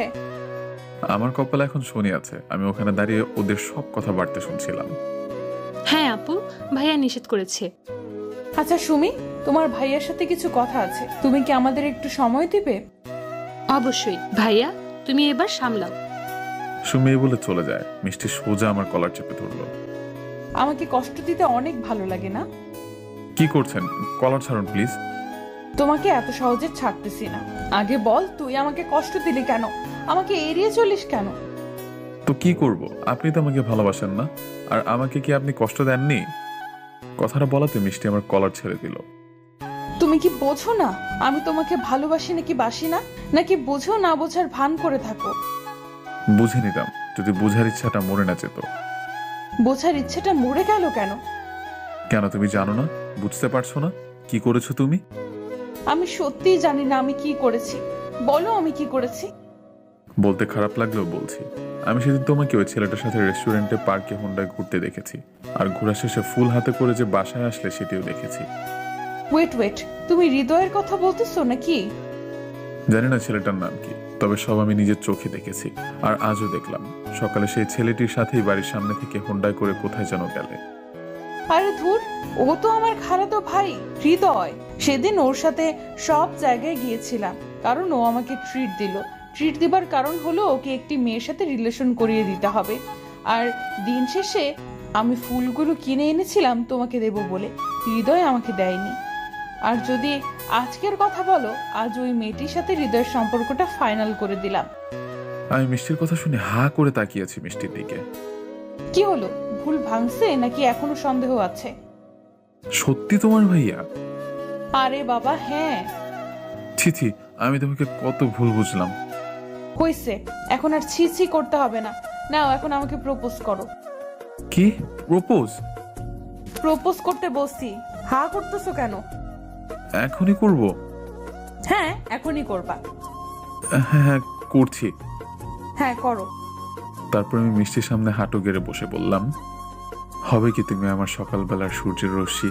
হবে কি তুমি আমার শীতের রাতের কাঁথা? হবে কি তুমি আমার 11 সন্তানের মা? আই লাভ ইউ, তোমাকে ভালোবাসি আমি। কুত্তা, এটা কোন ধরনের প্রপোজ? পছন্দ হলে 1 চাপুন, না হলে 2 চাপুন। 1 চাপলাম, ভালোবাসি তাই। এই বলে মিষ্টি আমাকে জড়িয়ে ধরলো, আর এইভাবে সম্পর্ক হলো আমাদের। তারপর আমরা অনেকক্ষণ ছাদে গল্প করার পর যার যার রুমে গেলাম। ঘুমটা ভালোই হলো আজ, কিন্তু সকালে আমি আমার বুকে কোনো কিছুর চাপ অনুভব করছিলাম। আমি চোখটা খুলে দেখি আমার বুকটা ফুলে আছে কম্বলের ভিতর। আমি কম্বলটা উঁচু করে দেখি, ও মা গো! আমি কম্বলের নিচে মেয়ের মাথা দেখে লাফ দিয়ে উঠলাম। এখন চুপ চুপ, আমি মিষ্টি। তুমি এখানে কিভাবে? তোমার প্রপোজের কথা মতো তোমার শীতের কাঁথা হতে আসলাম। এ বলে মিষ্টি আমাকে শক্ত করে জড়িয়ে ধরলো। ও মা, তাই? তাহলে চলো প্রপোজ অনুসরণ করে 11 বাচ্চার মা হওয়ার মিশন শুরু করি। যা ফাজিল। কেন, চলো মিশন শুরু করি। না, এই মিশন শুরু হবে বিবাহের পর, বুঝছো? ওকে, তাই হবে। সোনা, এখন বলো তো, কেন তুমি সকাল সকাল লুকিয়ে আমার রুমে আসলে? যদি কেউ দেখে ফেলে তো কি হবে বুঝতে পারছো? কিছুই হবে না, কেউ দেখে ফেলুক, আমি চাচ্ছি। কারণ দেখলে আমাদের দুজনকে বিয়ে দিয়ে দিবে। এই মেয়েরা তো বুদ্ধি কেন! পাগলি একটা। এই শোনো। হ্যাঁ বলো। তুমি সুন্দর করে প্রপোজ করতে পারো, কিন্তু আমার সময়। ও এই ব্যাপার। তো আমার প্রিয়, তোমার কি প্রপোজ পছন্দ হয়নি? জানি না আমি। আচ্ছা, আমি এখন আবার প্রপোজ করছি। তুমি চোখ বন্ধ করে আমার বুকে শুয়ে থাকো। আচ্ছা। এই বলে মিষ্টি চোখ বন্ধ করে চুপটি করে আমার বুকে মাথা রেখে শুয়ে থাকলো। আর তখন আমি আবার প্রপোজ করলাম। ভালোবাসা কাকে বলে সেটির সঠিক সংজ্ঞা আমার জানা নেই, শুধু এটা জানি তোমাকে একটি পলক দেখার জন্য আমার বুকের ভেতরটা হাহাকার করে। তোমাকে দেখলেই, তোমার সাথে কথা বললেই মুহূর্তের মাঝেই কেন জানে আমার হার্টবিটটা বেড়ে যায়। সারাটি ক্ষণ মাথায় শুধু তোমার ভাবনায় ঘুরপাক খায়। আর সবচেয়ে বড় ব্যাপার এটা যে তোমার কথা ভাবতে খুব ভালো লাগে। তোমার কথা ভাবলেই মনের মাঝে অসম্ভব রকম এক ভালো লাগা কাজ করে। আমি জানি না এগুলো কেন হয়, আর এগুলোকেই ভালোবাসা বলে কিনা। যদি এগুলোকেই ভালোবাসা বলা হয়ে থাকে তাহলে বলতে চাই, হ্যাঁ আমি তোমাকে ভালোবাসি, আমার নিজের থেকেও বেশি ভালোবাসি। আমি জানি না এই কথাটি তোমার হৃদয় স্পর্শ করবে কিনা, কিন্তু এটা জেনে রাখো এই কথাটি আমার হৃদয় স্পর্শ করেই বের হয়েছে। আমি তোমাকে ভালোবাসি মিষ্টি। আমিও তোমাকে নিজের থেকে বেশি ভালোবাসি। কি প্রপোজ মনের মতো হয়েছে? কিছুটা। তোমার মনের মতো জীবনেও হবে না। আচ্ছা শোনো, একটু পর বাসা থেকে বের হবে, সারা দিন আজ ঘুরবো আর বাইরের খাবার খাবো। কেন? তোমার হাসপাতাল? আমার পাগলের সাথে সময় কাটাবো বলে ছুটি নিয়েছি। তাই? আচ্ছা আমি রেডি হয়ে বের হচ্ছি। আমি এখন আসি। এই বলে মিষ্টি বুক থেকে উঠে চলে যাচ্ছিল। তখন আমি ওর হাত ধরে টান দিয়ে আবার বুকে আনলাম। আরে আরে কই যাও? পাপ্পি না দিলে তোমার ঠোঁট মাইন্ড করবে। এই না, একদম আমার ঠোঁট মাইন্ড করবে না। চুপ করো, আমাকে আমার কাজ করতে দাও। এই বলে আমি মিষ্টিকে থামিয়ে আমাদের 4টি পাপড়ি এক করে দিলাম। কিছুক্ষণ পর মিষ্টি নিজেকে আমার হাত থেকে ছাড়িয়ে থাক ফাজিল। আমি হাসতে হাসতে শুয়ে পড়লাম আর মনে মনে বললাম, দিনটা আজ অনেক সুন্দর যাবে। কিন্তু এদিকে মিষ্টি চলে যাওয়ার সঙ্গে সঙ্গে খাটের নিচ থেকে একটা শব্দ আসলো। কি চুমাচুমি রে? কে? আমি লাফ দিয়ে খাট থেকে নামলাম। শালা বিয়ের আগে এইসব কি শুরু করেছিস? আমার কথা একটু তো ভাব। এমনিতেই আমি সিঙ্গেল, তারপরে যদি তোমাদের এই চুমাচুমি দেখি বুকটা ফেটে যায়। হারামি, তুই নিচে গেলি কখন? আমি তো ওয়াশরুমে ছিলাম, এসে দেখি তোমরা মুভি শুরু করে দিয়েছো, তাই বাধ্য হয়ে নিচে যেতে হয়েছে। আমি শামীমের কথা শুনে হেসে দিলাম। তারপর শামীমের সাথে একটু হাসাহাসি করলাম। যাই হোক, ফ্রেশ হয়ে বাসা থেকে বের হলাম। সারাদিন অনেক ঘুরলাম আমরা। বাসায় আসার সময় রিক্সায় মিষ্টি আমার হাত ধরে কাঁধে মাথা রেখে বলছিল, আচ্ছা তুমি জব করবে না? তুমি অন্তত কাজের কথা বলে আমাকে লজ্জা দিও না। কিন্তু তোমার তো একটি কাজ করতে হবে, তোমার পরিবার আছে, আর আমিও তোমাকে বেশি দিন দূরে রাখতে চাই না। তুমি পাশে থেকো, চাকরি পেয়ে যাবোই। আমি তোমার পাশে আছি। তারপর আমরা বাসার কাছে চলে আসলে যার যার মতো বাসায় গেলাম, যাতে কেউ না বোঝে। আজ আমি অনেক খুশি। জীবনে একজন গার্লফ্রেন্ড থাকলে কি যে এক অদ্ভুত অনুভূতি অনুভব করা যায় সেটি বলে আপনাদের বোঝাতে পারবো না। যার গার্লফ্রেন্ড আছে সেই বোঝে। কিন্তু আমরা খুশি, এরই মধ্যে একটি চিন্তার সংবাদ আসলো, যে সংবাদ আমার খুশিকে দমিয়ে রাখলো। আমি তো রুমে এসে খাবার খেয়ে মিষ্টির কলের জন্য অপেক্ষা করছিলাম, আর এদিকে মিষ্টি খাবারের টেবিলে। মিষ্টির বাবার কথায় অবাধ্য হবার কোনোদিন সাহস হয়নি, কিন্তু বাবার এই কথা শুনে মিষ্টি খাবার খাওয়া বন্ধ করে মাথা নিচু করেছিল। মেয়ের চুপ থাকা দেখে বাবা হ্যাঁ মনে করে বলল, মা তোর সাথে কিছু কথা ছিল। বলো। তুই তো অনেক বড় হয়ে গেছিস, তাই তোর বিয়ের কথা আমরা ভাবতেছি, তুই কি বলিস? মিষ্টি কিছু না বলে মাথা নিচু করে বসেছিল। জসিম সাহেবের ছেলের সাথে তোর বিয়ে ঠিক করেছি। মিষ্টি মাথা নিচু করে বসে আছে। ছেলেটা ইঞ্জিনিয়ার, অনেক টাকা পয়সার মালিক, তুই অনেক সুখী হবি রে মা। মিষ্টি কিছু না বলে শুধু চুপ করে বসেছিল। মিষ্টির বাবা মাই কথা বলছিল এই বিষয় নিয়ে। তারপর খাবারের টেবিল থেকে মিষ্টি উঠে এসে রুমে আসলো। তারপর রুমে দরজা আটকে আমাকে কল দিল।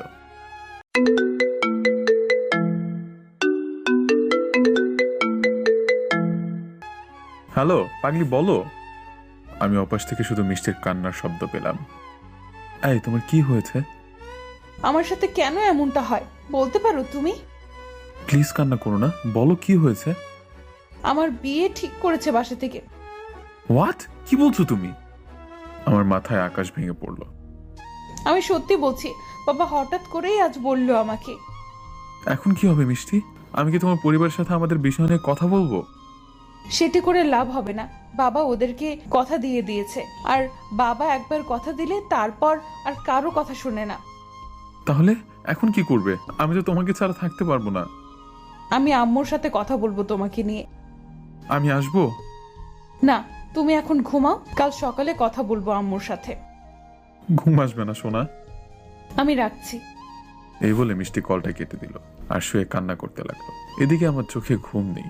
মিষ্টির কথা ভাবতে ভাবতে রাতটা কেটে গেল। সকালে মিষ্টি বিছানা থেকে উঠে ওর আম্মুর কাছে রান্নাঘরে চলে গেল। আম্মু।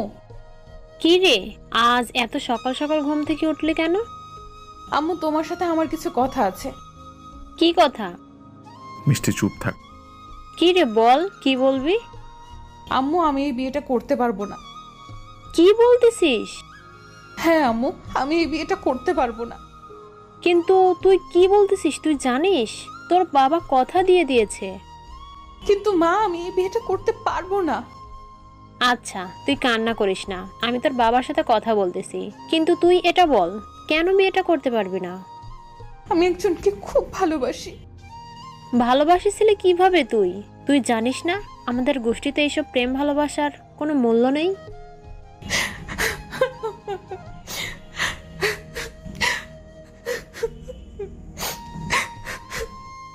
মিষ্টি কিছু না বলে কান্না করতে লাগলো। আমি তোর বাবাকে বলতেছি, দেখি উনি কি বলে। মিষ্টির মা এই বলে মিষ্টির বাবার কাছে গেল, সবকিছু তাকে বলল। মিষ্টির বাবা সবটা শোনার পর মিষ্টি, ওই মিষ্টি, রাগী কণ্ঠে চিৎকার দিয়ে মিষ্টিকে ডাকলো। মিষ্টি বাবার রাগী কণ্ঠ শুনে ভয়ে ভয়ে বাবার রুমের দিকে যেতে লাগলো। রুমে যাবার পর তোর মা যা বললো সব ঠিক সত্য? মিষ্টি কান্না জড়িত কণ্ঠে শুধু তার মাথা নাড়ল। তোর সাহস হলো কিভাবে ওই পাপ কাজ করার? মিষ্টি আবারও কান্না জড়িত কণ্ঠে শুধু তার মাথাই নাড়ল। ছেলেটা কে? মিষ্টি মাথা নিচু করে থাকা অবস্থায় বলল, শুভ। হোয়াট? শুভ? হ্যাঁ আব্বু। কি দেখে ভালোবাসলি বেকার ছেলে? আর ছেলেটাকে ভালো ভেবেছিলাম, কিন্তু তলে তলে এত দূর।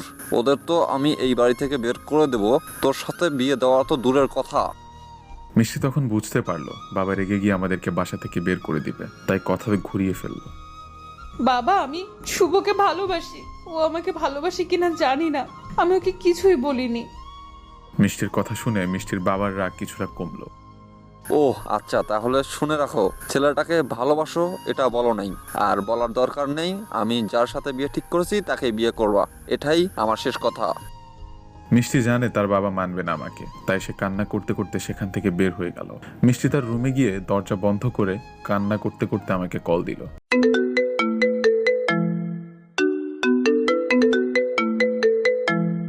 মিষ্টির কান্নার শব্দ পেলাম। সোনা, কান্না করছো কেন? কি হয়েছে? বাবা রাজি হয়নি, তুমি বেকার বলে বাবা রাজি হলো না। আমি এখন কি করব বলো? চলো আমরা পালিয়ে বিয়ে করি। না, আমি পরিবারের মতের বিরুদ্ধে যেতে পারবো না। আমাদের ভালোবাসা সার্থক হলো না। মিষ্টি, মিষ্টি, কি বলছো এগুলো?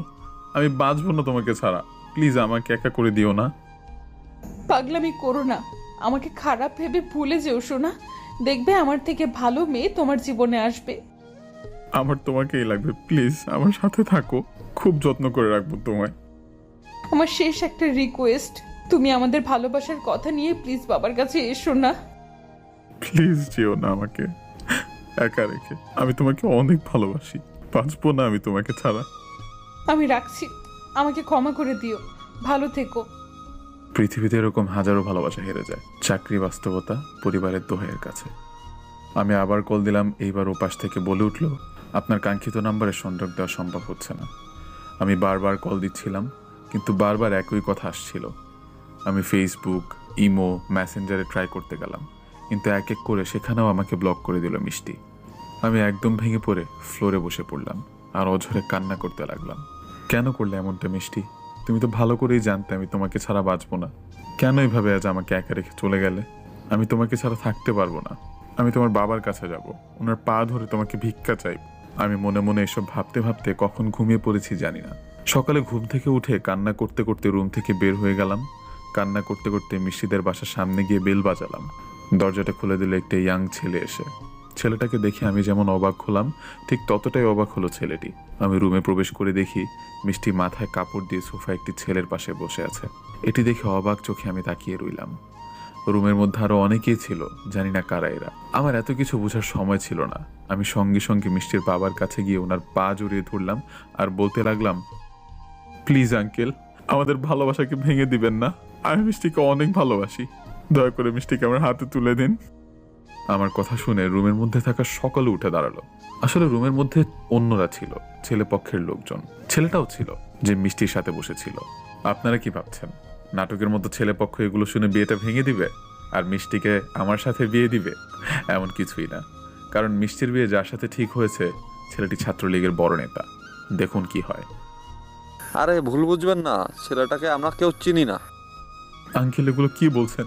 আমি আর মিষ্টি দুজন দুজনকে অনেক ভালোবাসি। এই কে তুমি? পা ছাড়ো আমার।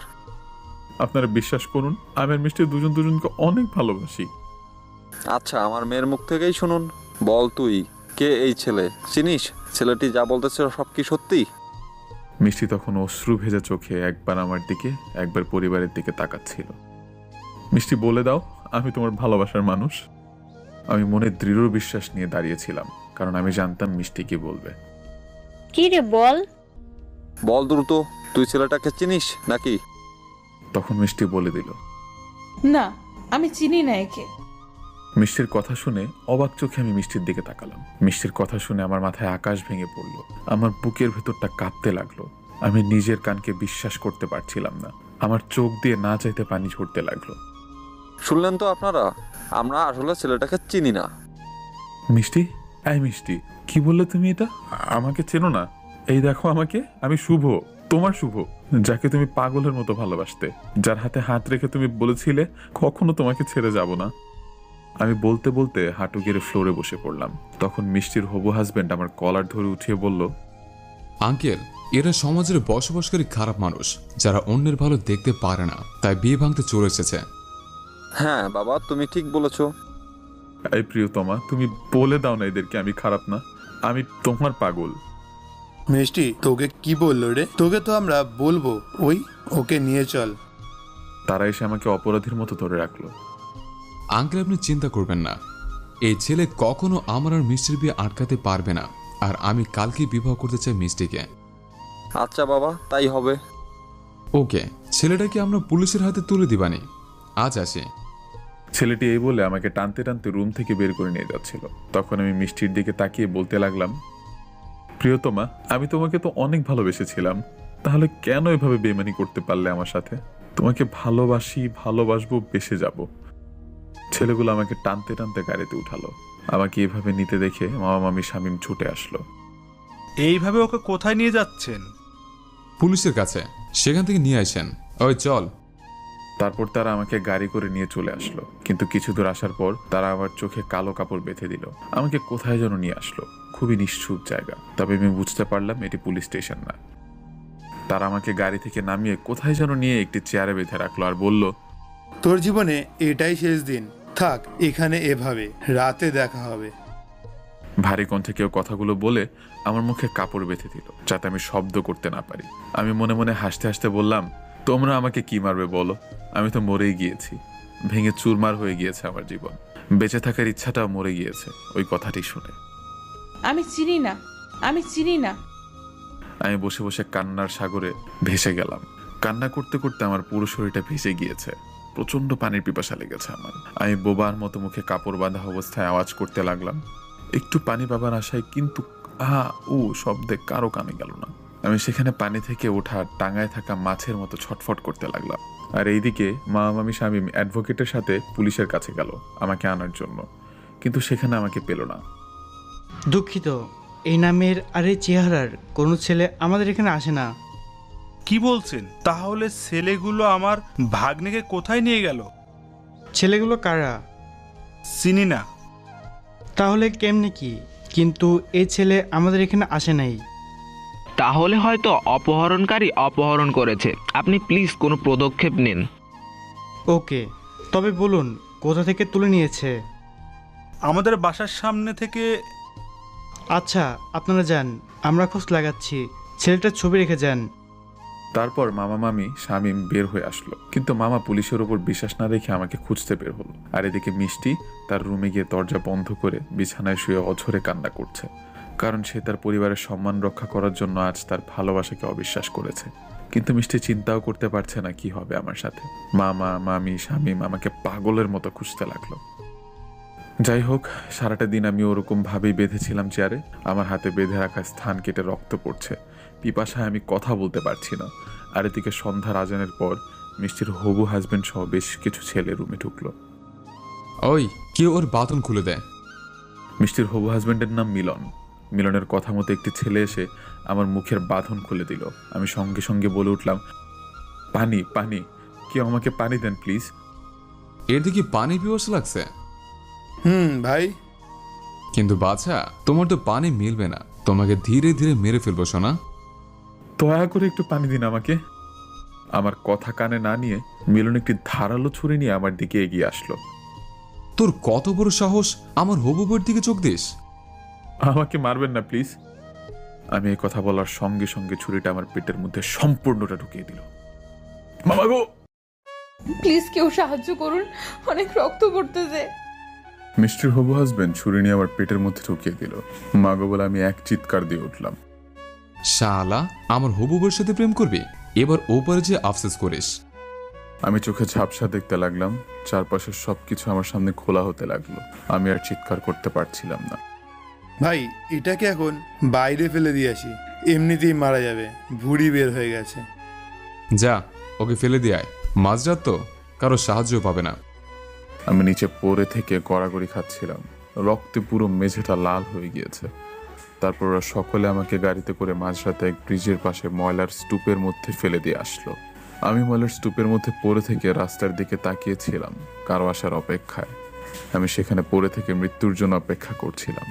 আমি শুধু ভাবছিলাম, আমি যদি মারা যাই তাহলে আমার পরিবারের কি হবে? আমি তো তাদের একমাত্র সম্বল। আর মিষ্টির বলা সেই কথাটি বারবার আমার কানে হানা দিচ্ছে। আমি চিনি না একে। আমাকে চেনে না, আমার ভালোবাসার মানুষ আজ আমাকে চেনে না। এদিকে মামা মামি শামীমের চোখে ঘুম নেই। মামা মামি শুধু ভাবছে যদি আমার কিছু হয়ে যায় তাহলে তারা কি বলবে আমার বাবা মাকে।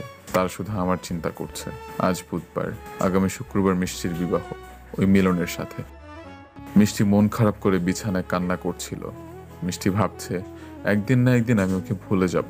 কিন্তু মিষ্টি, আমি তো তোমাকে ভুলে যাবার জন্য ভালোবাসিনি। মিষ্টি হয়তো বুঝছে না আমার সাথে কি করেছে মিলন। যাই হোক, এদিকে আমি ঝাপসা চোখে ভাঙা কণ্ঠে ধীরে ধীরে শব্দ করার চেষ্টা করছিলাম যাতে কেউ শুনতে পায়। রাত একটা, কেউ নেই আশেপাশে। রাস্তা দিয়ে দুইটা গাড়ি গিয়েছে, তারা আমাকে দেখতে পায়নি। তাই যদি আমাকে বাঁচতে হয় রাস্তার উপর যেভাবেই হোক যেতে হবে। আমার বাঁচতে ইচ্ছা করছে না, কিন্তু আমাকে বাঁচতে হবে আমার বাবা মার জন্য। কারণ তারা আমাকে এইভাবে এতটা বড় করেছে, তাদেরকে যাতে একটু সুখের মুখ দেখাতে পারি। আমাকে তো সহজে মরা যাবে না। তাই আমি শুয়ে থাকা অবস্থায় হেঁচড়ে হেঁচড়ে রাস্তার পাশে গেলাম। আমি কোনো মতে রাস্তার ধারে যাবার পর আমার চোখ দুটো বন্ধ হয়ে যায়। এর কিছুক্ষণ পর রাস্তা দিয়ে একটি প্রাইভেট কার আসছিল। প্রাইভেট কারের লোক আমাকে রাস্তার পাশে রক্তাক্ত অবস্থায় পড়ে থাকতে দেখে গাড়িটি থামিয়ে দ্রুত গাড়ি থেকে একটি মেয়ে আর একটি ছেলে নামলো। তারা আমাকে এই অবস্থায় দেখে দ্রুত তাদের গাড়িতে উঠিয়ে নিল। তারা আমাকে নিকটতম হাসপাতালে নিয়ে আসলো। তারপর আমাকে ইমার্জেন্সিতে নিয়ে গেল। সকালে মা মামি শামীম আবার পুলিশের কাছে গেল। প্লিজ স্যার, আপনারা কিছু করুন, আমার ভাগ্নে এখনো পর্যন্ত বাসায় ফিরলো না। আচ্ছা চলুন, ওকে কারা কোথা থেকে তুলে নিয়েছিল সেখানে চলুন। তারপর মা মামি শামীম পুলিশ সহ সকলে মিষ্টিদের বাসায় গেল। মিষ্টিদের বাসায় ঢোকার পর, কি সমস্যা স্যার? মিষ্টির বাবা ভাবছে পুলিশকে আমার মা মামি ডেকে নিয়ে গিয়েছে। মিষ্টি ও মিষ্টির মা সকলে পুলিশকে দেখে রুম থেকে বের হলো। খুব বড় সমস্যা। কি সমস্যা স্যার? আগামীকাল আপনাদের বাসা থেকে একটা ছেলেকে কিছু ছেলে তুলে নিয়ে গেছে আর বলে গেছে পুলিশের হাতে তাকে তুলে দিবে। কিন্তু আফসোস, ছেলেটাকে আমাদের কাছে আনেনি। এতে আমি কি করতে পারি স্যার? কি করতে পারেন মানে? অনেক কিছু করতে পারেন। আপনি বুঝতেছেন যদি ছেলেটাকে না পাওয়া যায় আপনার কি হতে পারে? ও কোথায়? ওর কি কিছু হয়েছে? আপনি কে? আমার মেয়ে স্যার। তুই চুপ থাক। আপনার মেয়ে মনে হয় অনেক কষ্টে আছে, ছেলেটাকে খুঁজে পাওয়া যাচ্ছে না বলে। তেমন কিছু না স্যার। সে যাই হোক, তো আপনি বলুন ছেলেটাকে কারা নিয়ে গিয়েছিল? তারপর মিষ্টির বাবা মিলনের কথা বলে। আচ্ছা, আবার কোনো প্রয়োজন হলে আসবো, ভালো থাকবেন।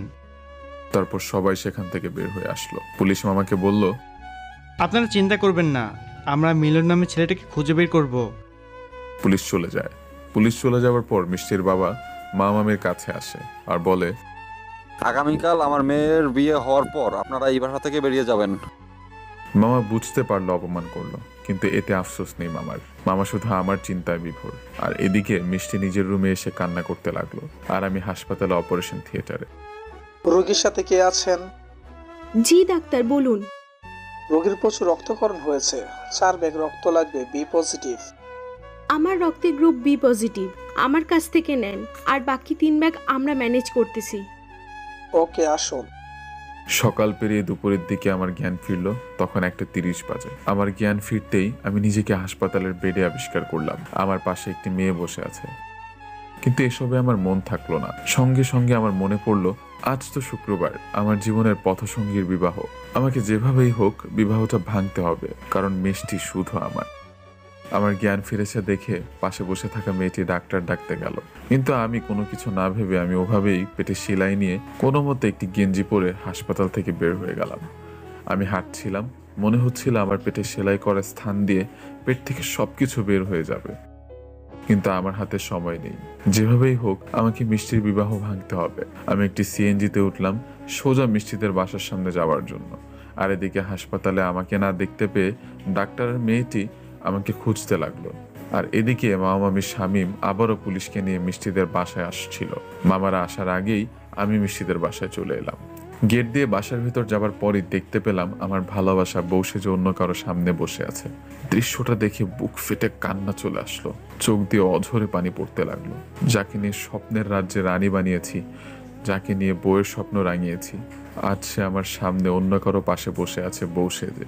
আসলে কি পৃথিবীতে ভালোবাসা গরিবের জন্য না? আমার পেটে সেলাই করা স্থান থেকে রক্ত পড়ছিল, কারণ সিএনজিতে আসার সময় অনেক ঝাঁকি লেগেছে। রক্তে আমার প্যান্ট লাল হয়ে গিয়েছে। এদিকে বিবাহ পড়াচ্ছেন কাজী। ছেলে হয়তো কবুল বলে দিয়েছে, তাই সবাই মিষ্টিকে কবুল বলার জন্য জোর করছিল। তখন আমি ওদের কিছুটা সামনে গিয়ে বললাম, প্রিয়তমা। আমি অশ্রু ভেজা চোখে মিষ্টিকে ডাক দিলাম সেই নামটি ধরে, যেই নামে শুধু মিষ্টিকে আমি রাখি। আমার কণ্ঠ শুনে বিদ্যুতের বেগে মিষ্টি আমার দিকে তাকালো। আমাকে দেখার সঙ্গে সঙ্গে সেখান থেকে উঠে আমার কাছে আসছিল, কিন্তু মিষ্টির বাবা মিষ্টির হাত ধরে আটকিয়ে দিল।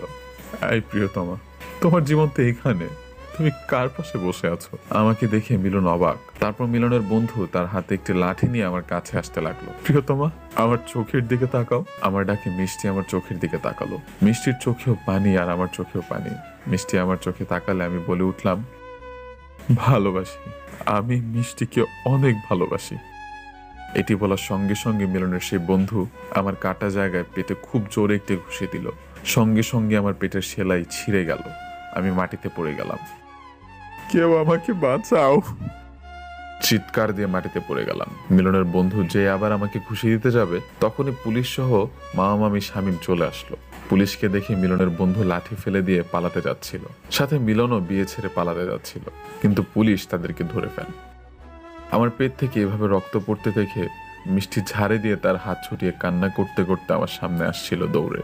আমি মিষ্টিকে আসতে দেখে নিচে পড়ে থেকে অশ্রু ভেজা চোখে তাকিয়ে দেখতে লাগলাম। মিষ্টি আমার কাছে এসে আমার মাথা তার কোলে নিয়ে কান্না করতে করতে বলল, এই তোমার কি হয়েছে?